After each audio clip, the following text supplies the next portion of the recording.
माँ दुर्गा के दूसरे स्वरूप माँ ब्रह्मचारिणी की कथा आरंभ करते हैं।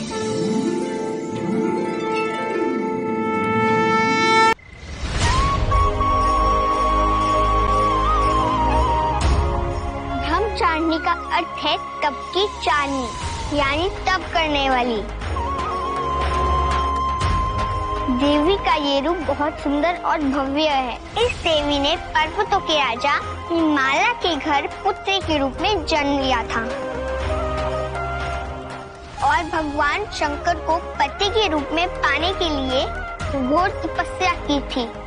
इस तपस्या के कारण इनका नाम तपस्वचारिणी अर्थात ब्रह्मचारिणी पड़ा।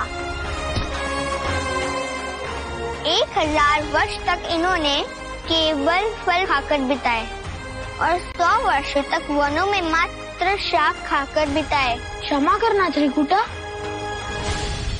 किंतु इतने वर्षों तक भयानक वन में रहकर ना ब्रह्मचारिणी भयभीत नहीं हुई। मैंने तो सुना है ऐसे घने जंगलों में भूत पिशाच का वास होता है।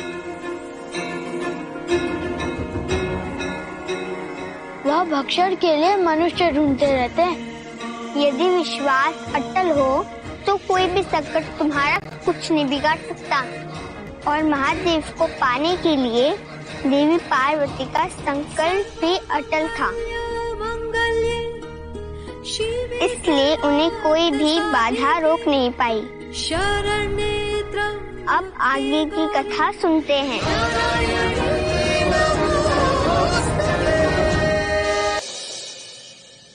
महादेव को पाने के लिए देवी पार्वती तपश्चर्या करने लगी।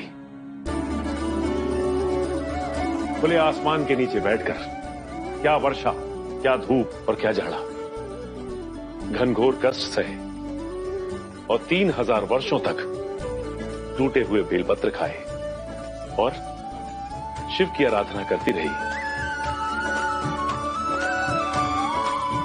इसके पश्चात तो उन्होंने बेलपत्र खाना भी छोड़ दिया। कई हजार वर्षों तक बिना कुछ खाए पिए निर्जल और निराहार तपस्या करती रही। पत्तों को खाना छोड़ देने के कारण ही माता पार्वती का नाम पड़ा अपर्णा। और इतनी कठिन तपस्या करने के कारण देवी का शरीर पूर्ण रूप से क्षीण हो गया। देवी देवता, ऋषि मुनि, सिद्धगण सबने मां ब्रह्मचारिणी की तपस्या की बहुत प्रशंसा की। कहा, हे देवी, इतनी कठोर तपस्या किसी ने भी नहीं की, इसलिए आपकी मनोकामना पूर्ण होती है।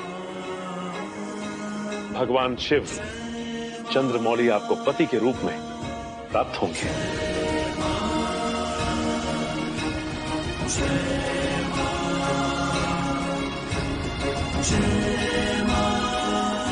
इसलिए देवी, आप अपनी तपस्या छोड़कर घर वापस लौट सकती हैं। माँ ब्रह्मचारिणी देवी की कृपा से सर्व सिद्धि प्राप्त होती है। दुर्गा पूजा के दूसरे दिन देवी के इसी स्वरूप की पूजा उपासना की जाती है।